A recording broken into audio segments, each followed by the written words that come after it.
Welcome back to the channel. For today's video, we're going to continue on our series of category breakdowns at the upcoming Academy Awards. And so for today's video, we are looking at the Best Costume Design category. So if you haven't seen any of the other previous videos in this series, I believe I've posted 4 more to this point, so you can go back. There's a playlist where you can go and watch those. But pretty much what we're doing is we're just looking at every single category, and we're taking a look at all of the nominees. I'll mention the nominee, and then I'll mention a couple facts, and then I'll talk about the specific thing that is being nominated. And then at the end, we're going to continue on doing a personal ranking and a predictions ranking. Again, it still kind of feels weird doing this for the crafts categories, especially this and like visual effects, makeup are kind of three that I've been doing now, where it's so hard to rank them because they're all great work, and so it feels weird. But we're going to continue doing it just because that's kind of the parameters I guess I've set up so far. So we'll do that, and then we'll just continue that through each nominee, and then at the end, to kind of give some final thoughts on the category.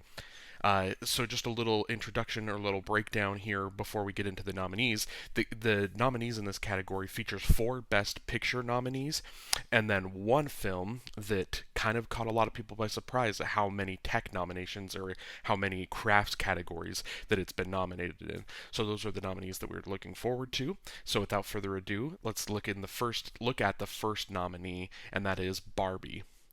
Costume designer Jacqueline Duran. This is Jacqueline Duran's 9th Oscar nomination. She won in 2013 for Anna Karenina and in 2020 for Little Women. This is the second collaboration between Duran and director Greta Gerwig after Little Women in 2019. Now, obviously, as I go through all of these, the nominees in each of these categories, I've always been doing it in just an alphabetical order. That's the order that they're presented during nomination morning. Sometimes the ones up top, maybe they're kind of, I've noticed a trend that they've kind of been lower on the lists. This is costume design. We're starting with Barbie. We're starting with a heater. Barbie, it's the costume design is obviously amazing. It's excellent for multiple of reasons. One, because there's so many different Barbies and there's so many different Kens that just their base looks, their base costumes, they're all different enough, right? You've got all of the Kens that have obviously their different jobs. Same with the Barbies. Obviously, you've got President Barbie, you've got stereotypical Barbie, and so when you've got all the different Barbies that have these different jobs, their costumes all look a little bit different. And then obviously you've even got your Allens and your Midges that look even different from them. But then as the film continues to go on, especially with Margot Robbie's Barbie and Ryan Gosling's Ken, obviously their costumes continue to evolve throughout the film. Barbie, in a sense, she kind of stays a little bit more. I mean, obviously when she gets into the real world, they kind of have that cowboy get up. So her costumes, and then she's kind of got like the pink tracksuit that I guess is different. I guess all of the Barbies at the end of the movie kind of all have that pink tracksuit. So her costumes, as crazy as it kind of sounds, like they're a little bit more normal. They kind of stay in the realm for her.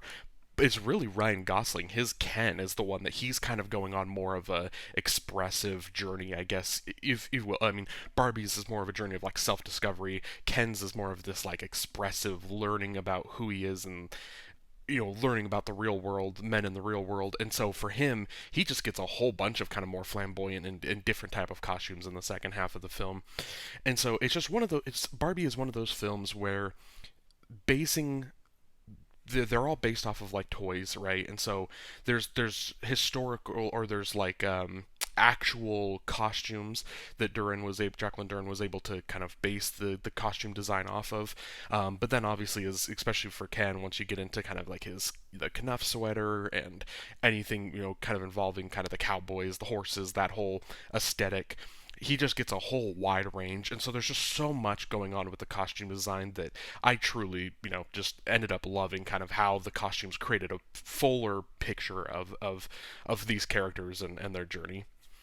So for my personal rank, I'm actually putting Barbie in 1. And for my prediction, I'm currently putting it in 2. This is one of multiple categories where Barbie and another film that we're going to talk about later are really fighting head to head. The next nominee is Killers of the Flower Moon. Costume designer Jacqueline West.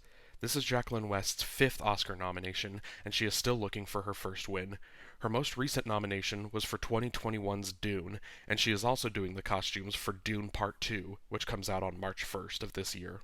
Now, Killers of the Flower Moon is kind of interesting in the sense that Leonardo DiCaprio and Robert De Niro, they maybe have the most screen time, and sure, what they are wearing, that is costumes, kind of the suits and just kind of the more kind of button down apparel that counts towards the obviously the costume design.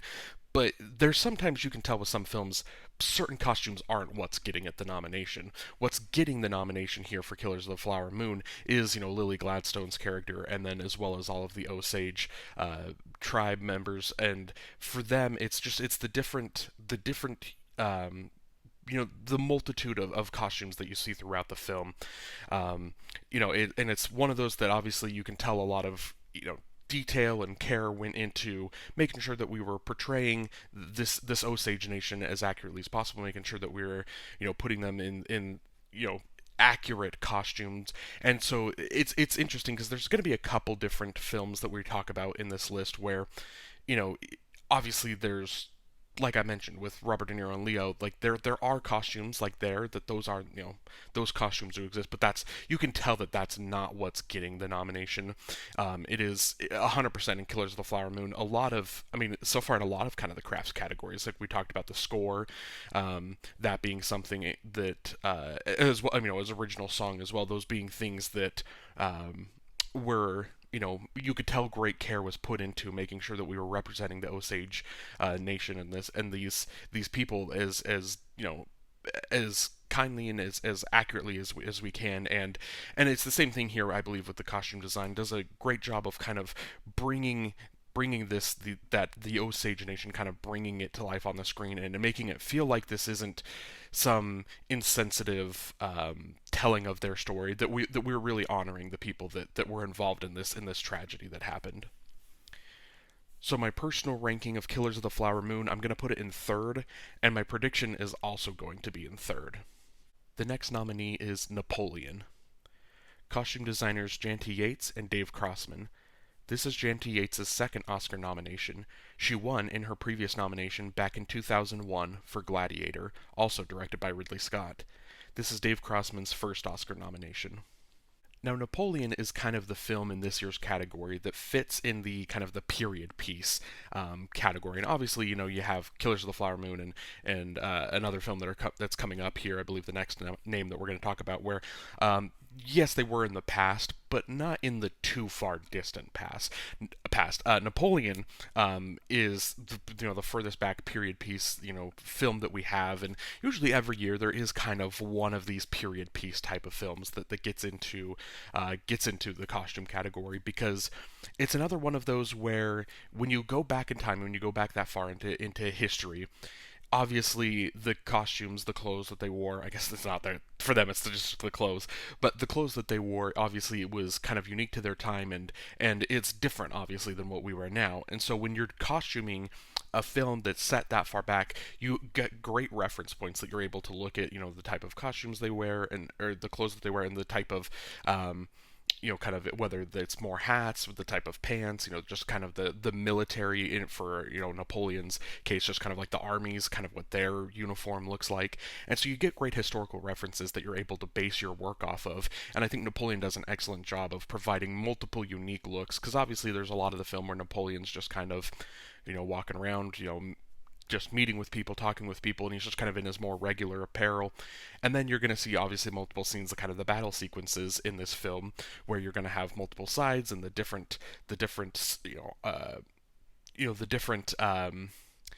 suits and whatever that they're wearing in these battles, the different apparel that they've got on. And so I think it's just one of those that for the period piece type of film, it's really impressive when you're able to get good period piece work, because there's a lot of period pieces or movies that are set back in previous centuries, where you can tell when the effort and the care wasn't really put into making sure that the costumes are accurate, and you can tell, like, it's just if something is missing from those films. And so when someone like Janty Yates and Dave Crossman, what they did here for Napoleon, you can tell that there's that more of the care that was put into it. So my personal ranking for Napoleon, I'm going to put this in fourth, and then my prediction, I'm putting this in fifth. This is the one I have the hardest time seeing winning. The next nominee that we're taking a look at is Oppenheimer. Costume designer Ellen Moroznik. This is Ellen Moroznik's first Oscar nomination. Other recent costumes done by Moroznik include The Greatest Showman, 2021's Cinderella, and Bridgerton. And so last nominee with Napoleon, I was talking about this kind of being the period piece nomination. For Oppenheimer, this is the Men in Suits nomination. And this is a kind of a trend that goes back in previous years where you're going to get these films where and again, Oppenheimer is one of those where I was talking. Oppenheimer was the film I was hinting at last category. I was talking about Oppenheimer and Killers of the Flower Moon. Obviously, technically being period pieces, they take place a little while ago, but they're not so far back as like Napoleon. But there's still obviously a lot of care that has to go into making sure that we're going back far enough and we're getting historically accurate, especially for J. Robert Oppenheimer himself, making sure that we're getting his look down, kind of the hat and the kind of the high rise jeans and the kind of the short kind of bigger tie that that Cillian Murphy's constantly wearing. So there's a lot of still great detail that goes into it. But for me, I don't always love, when it comes to costume design, I don't always love when there is the one nomination that's just kind of the men in suits. To me, obviously, it's still great work. Don't get me wrong. This is why kind of sometimes I have a little bit harder of a time of like ranking some of the craft categories, right? Because it's like, it is still great work. I just personally, from my taste in like costume categories, I like when films that are kind of more out there with like bigger, brighter, kind of just like more unique costumes, and but obviously I totally understand when we get to the Oppenheimer because it is well done work. There is, and that's another thing too, is there's a lot of costumes. It's a wide cast, and then obviously just more so than the men in suits, you've obviously got Emily Blunt and Florence Pugh. Like you do have some female characters that their costumes throughout the film are constantly kind of telling their story as well.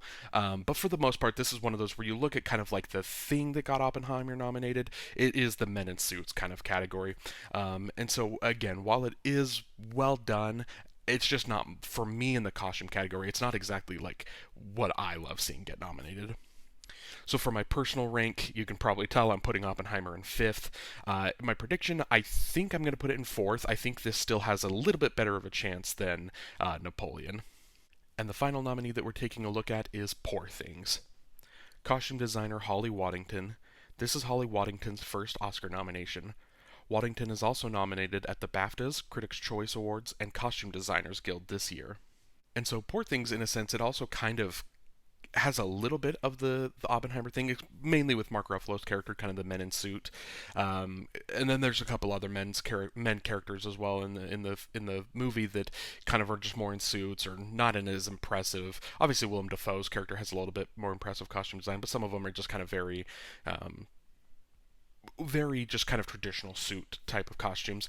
But obviously, again, the main reason, the only reason Poor Thing is here is because of Bella Baxter. It's because of Emma Stone's character, the costumes that she has throughout the film, and for Bella Baxter, it's a unique because the costumes they're so unique, they're so unlike anything you've really ever seen anyone wear. Like it's so for me it's interesting because it's so close to being like normal clothes, but then there'll be extra flourishes or extra things, or the top and the bottom mismatched to where it's like it adds to the atmosphere of Poor Things. It adds to kind of the quirkiness, the zaniness, kind of just it feels so close to being like of our world, and then just the things.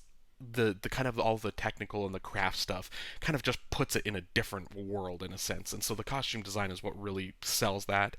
And again, this is one of those where it is 100%. It's Bella Baxter. This is the costume design. If you hear listen to any interviews of like Holly Waddington, I'm sure she's almost exclusively just talking about the different costumes that they have Bella Baxter in throughout the film, and those costumes are constantly like changing throughout the film too. That depending on because the film is kind of her and Mark Ruffalo, they're kind of bouncing from continent to continent, and as she's growing as a person, as she's exploring the world, her costumes kind of change with her, and it kind of is a part of her expression, the coming of age aspect of that story for Bella Baxter.